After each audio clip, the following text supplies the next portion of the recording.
No, mate. 300 slides, 15 minutes. Yeah, we know that. We watch the entire YouTube library.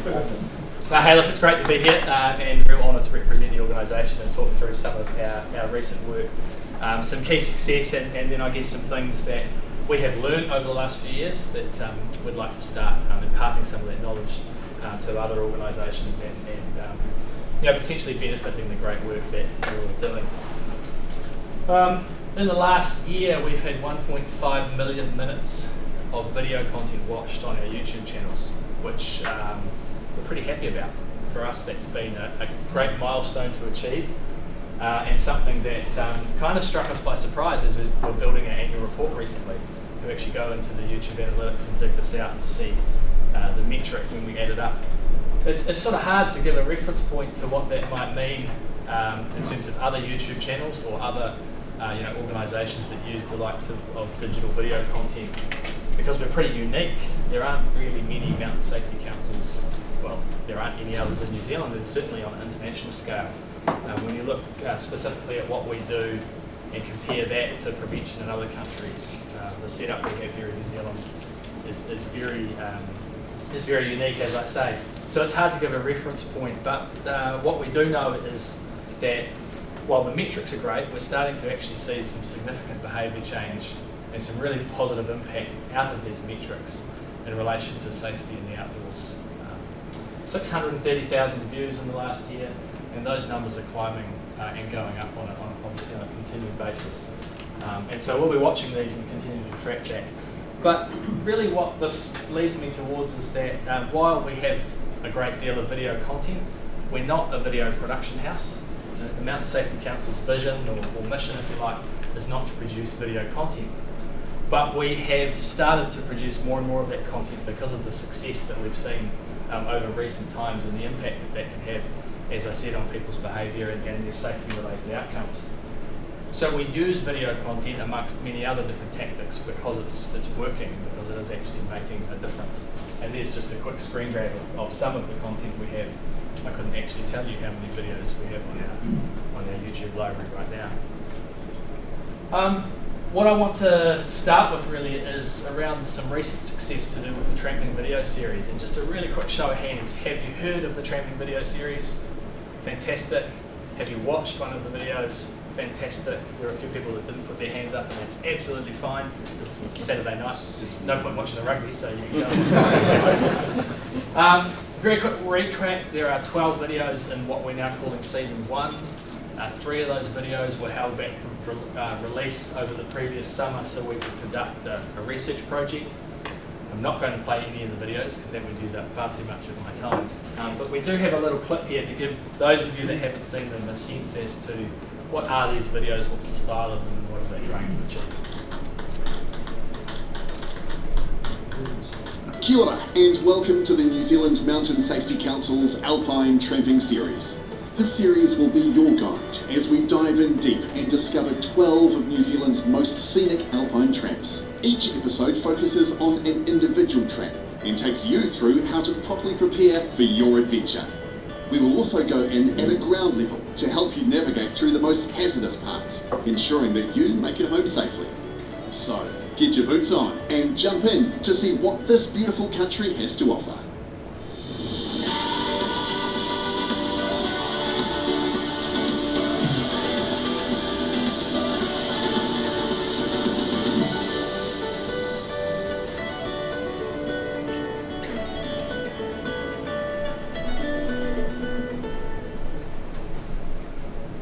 Probably imagine the excitement amongst the team when we said we were going to spend 7 weeks at the hills filming these videos, right?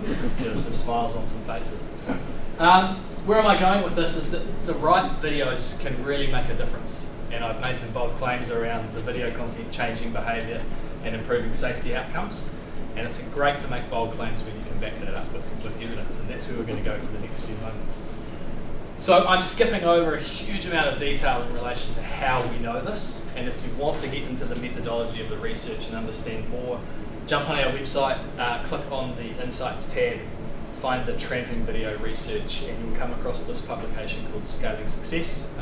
We can send you or your organisation some copies if you like, and that details the entire research project that we undertook in partnership with Research New Zealand. And as I said, we held back some of these videos so that we could create a unique environment whereby we could make sure that only the people that were part of the research were watching the videos and essentially test their impact in a scientific way. So just some key findings that came out of that. 95% of people that watched one of the videos before their trip learned something new. Specifically down here, I'm going to try this function out because Steve didn't work. 82% of all people increased their knowledge of hazards along the track. 85% increased their overall understanding of the track or the trip that they were embarking on, and 78% understood or learnt more about places along their transport trip to make key decisions.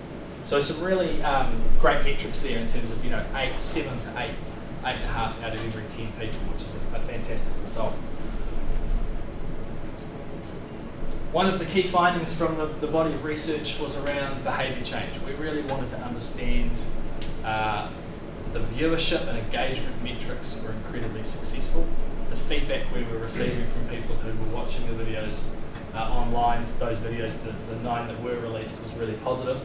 But of course, does a positive affinity to something actually create a level of behaviour change? And there are really 2 markers, I guess, if we're talking about behaviour change in this context. And the first one is, do people acknowledge that they need to make a change? Do they believe, based on what they've seen or experienced, that change is required? And when we tested this out with the group before their trip, 76% of those people that watched one of the videos said they would now make changes to their plans because of the content in the video. So that was a fantastic sort of initial tip, if you like, in terms of the 2 key markers of behaviour change. Of course, the way the methodology was structured, we went into it knowing the type of outcomes we were looking for, so we were able to structure that research in a way that we could answer those questions. And we were able to determine that of that 76%, 90% of them actually made a change to their trip planning, preparation and decision making because of the videos. And so that is the second marker of behaviour change. I know I need to make a change, or I want to, and then confirmation that I actually did do that. And that was an incredibly outstanding result in terms of validating the video content and the tactical approach that we've taken with that body of work. There were 8 different markers or 8 different topics we were using to track that level of behaviour change, and I've just cut the list, if you like, down to the top 5 there. An example being that 41%, there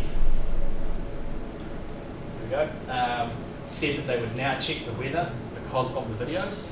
And those of us that have spent a lifetime in the outdoors, some kind of go, what? There were 41% that weren't going to check the weather. But the reality is here, the knowledge and experience in this room is not representative of the general public heading into the outdoors. And so findings like this, in a way, help to ground us and ensure we remain participant. Can I just ask, was that 59% said they wouldn't check the weather, or 59% said they wouldn't check the weather because of the videos? This is the 41 said they would now check the weather. Yeah. They weren't going to. Yeah, but the 59% may have already been going to check the weather, so it's not necessarily saying they wouldn't have done it. Let's take that offline here then. Yeah. So we can keep things moving. Yeah, it gets intricate and I'm hitting the high notes, but happy to discuss. Yep. Of that 41%, 92% actually did go on to check the weather before their trip.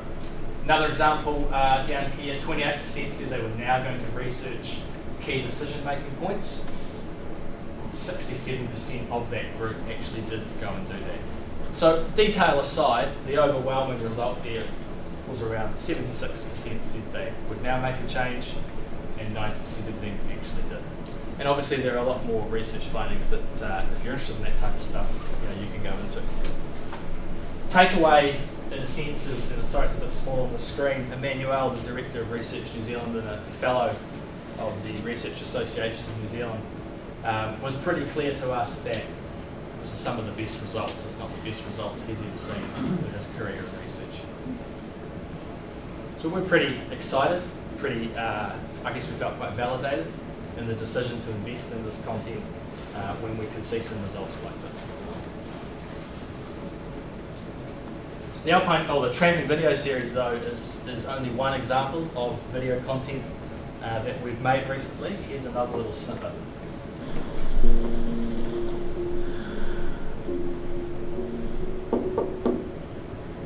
Hey Chris, where's that? It's looking like a good one.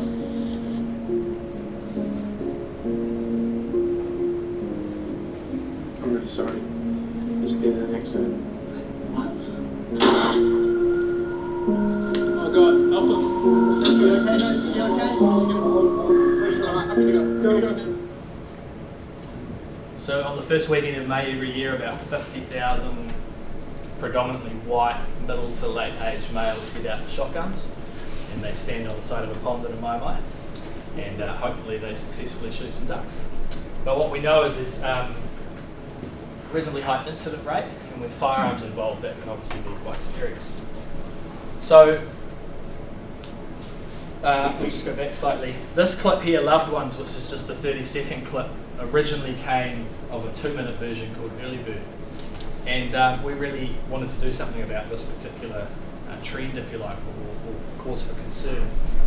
So we worked with a company called Flying Saucer and designed, I guess, an emotive style video approach, quite different to the tramping videos, which are more about informative and giving people more granular, concrete, I guess, skills or knowledge, if you like. And the idea of Loved Ones and the other videos in this series, the longer one called Early Bird, it was not actually to target the hunters themselves. Tactically, we decided to take a different approach for a range of reasons I can't go into in a couple of minutes. But that was actually to target the loved ones of those duck shooters and reach out to the wives and the girlfriends and the daughters and sons of those and influence them to influence the person that was going to be heading out at dawn that morning. And so how we track the success of something like this, the metrics in terms of watch rates are really high. The quantity of people watching it was something like triple the number of people that actually go duck shooting. So we knew we were reaching more than just that audience of duck shooters. We can tell, that there are a high proportion of females watching it and at what ages, given the way that you can track things nowadays through digital platforms. But of course, for a lot of our work, ultimately what we're trying to do is reduce just harm to people. And so by tracking incident rates is one of the best and most effective ways we can do that. So leading into 2017, we were seeing a continued climb in the number of firearms incidents over duck shooting in both full season and opening weekend. And yeah, we're not necessarily talking about some massive numbers here, but we're talking about these are all incidents involving a firearm. So you either shot someone, or you shot yourself, or the firearm went off next to your ear and you're permanently blind, or the shotgun recoiled and you broke your cheekbone. So while there wasn't many, actually some of these, most of them, are very, very serious, or all have the potential to be fatalities. Sorry, I keep standing in front of you. And so in 2017, after 2016 peaked, we had this knowledge available, this insight, we knew we needed to do something about it. And what we've seen over the last 2 years, 2017 and 18, is a decrease in those incidents, both opening weekend and full duck shooting season. And right now we're just accessing the ACC data to analyse 2019, but from what we know, it's also right down there, continuing with the trend of a decrease. And so again, really great validation that this digital approach, this emotive style of video, the tactical approach to target loved ones rather than duck shooters, appears to be working. We can also take some confidence that it's the videos that are having the impact and not other things, because there has not been any other piece of prevention work targeting this space over these period of times, apart from some increased PR in partnership with police and fishing game.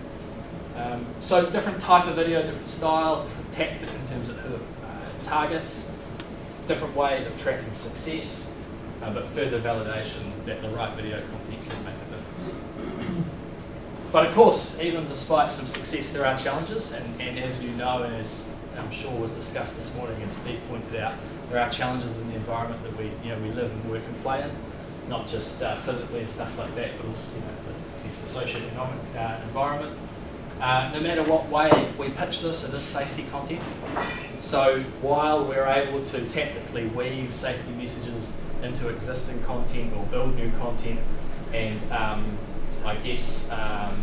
deliver safety messages in a non-traditional way, no matter how we strip that back, at the end of the day, it is safety content. And for most people, safety isn't sexy. People don't typically go and look for safety information. Remember, we don't really represent, the bell curve of users in the outdoors. So while we might look for safety information, the general public don't.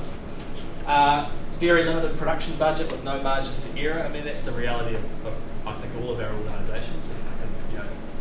Take some liberties there. Funding can always be a challenge, and then the ability to channel that funding into what can be very high cost productions is always a challenge for us to work with. And then the crowded digital space. So YouTube, for example, is the second largest search engine in the world. It's almost about to pass Facebook in terms of the number of users, and there is so much content on those platforms. So going and putting a video on YouTube is not necessarily going to mean it's going to reach your target audience or have any level of success. But success is possible, and really just for the next few minutes I want to turn some attention to some of the things that we've been doing, which I think has been the pillars of the success that we've been able to have. First one there is just around understanding your audience, and I'll elaborate on these over the next few slides. Collaborating with others, putting your content where your audience is already going, rather than convincing them to go somewhere else or to do something different to access it, and then investing in your digital platform. Social media is a business. You need to understand that and work to that. So the Get Outdoors series, has anyone seen the Get Outdoors series? There's 40 videos, fantastic. This is a great example, I think, of understanding your audience. It was built for youth, but with youth. Bevan, one of our team here, did an exceptional job of working with the likes of Scouts and Girl Guiding, running youth forums, focus groups, and actually putting this content in front of youth and saying, what will you engage with? What works for you? From the content to the scripting to the storyboarding, right down to the selection of music and the presenters that fronted this. And actually saying, we're not youth, but you are. Help us understand what your audience engages with. And this series over 2 years has had just over 300,000 collective views, which is fantastic. Not just by youth, by the way, but the second largest group of people engaging with this do fit into the youth category.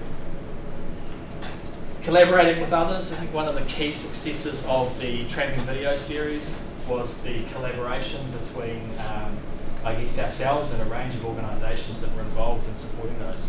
And if you've been to one of our longer presentations about this work, you will have heard us talk at quite a lot of length around the huge power of collaboration. And one of the key reasons why the content within these videos has worked so well is because of the synergy between our tracked insights and our data around incidents at place and the ability to marry that against local experts and their local knowledge. So when we're building a video about Ben Lomond, actually going and sitting with the experts that know Ben Lomond and understanding from their perspective what they're seeing and hearing, the likes of SAR and police and so on and so forth. And so collaboration, it's a buzzword, let's collaborate, let's partner, everyone likes to say it, but I think what we're seeing when you do that in a genuinely meaningful way, it can have a significant influence on the content and therefore the engagement and the success of your content. Tactical placement of resources. So we don't care if people don't see the videos on our website. We don't care if you don't see it on our YouTube channel. In fact, the research tells us that a lot of people who watch the videos thank Doc for the content, not MSC. Don't have a problem with that because we care about getting the right content to the right people at the right time. And so tactically, we put the content where people are already going rather than trying to change their behaviour to go to somewhere to see it. So understand the participant journey, understand your audience in terms of how they engage and what they engage with, and use that to your advantage. And an example of that in the top left is the placement of all the videos in the Department of Conservation website, and there are many more examples of that. 35% of all views on our YouTube channel in the last 12 months are from external sources. That's the single biggest way people get to our content. Behind that, it's YouTube advertising and various other YouTube search optimization things that you can do. Of the 35%, 63% of that come via doc and 5% come via our website, and we have no problem with that because it's the right content to the right people at the right time. And then invest in your digital footprint. Obviously for us that's important because we're trying to reach 1.5 million trampers across New Zealand every year, domestic and international visitors. Maybe for your organisation you're just trying to work with a membership base that you already have. But for us, investing in that digital footprint is exceptionally important. And it's no fluke that all of the videos are the first search you'll come across on YouTube. That hasn't happened by chance. It certainly doesn't happen by just putting the video on YouTube and picking away. There are many ways that you can invest in that digital footprint and ensure your content is the first thing people come across. Search engine optimization behind Google is a critical one, and if that's a new term to you, definitely head and check that out. And as I said, you know, social media, which YouTube is part of social media, they are businesses. You do at times need to drop a little bit of coin in their pocket to help, and then you can walk away with a little bit more satisfaction that's going to get to more people. But it doesn't take a lot. $2,000 in your Google search engine optimization or Google AdWords across 3 months can make a significant difference to the number of people viewing your content or coming across your brand. There we go, pretty quick, smart. Hopefully that was interesting. Any questions?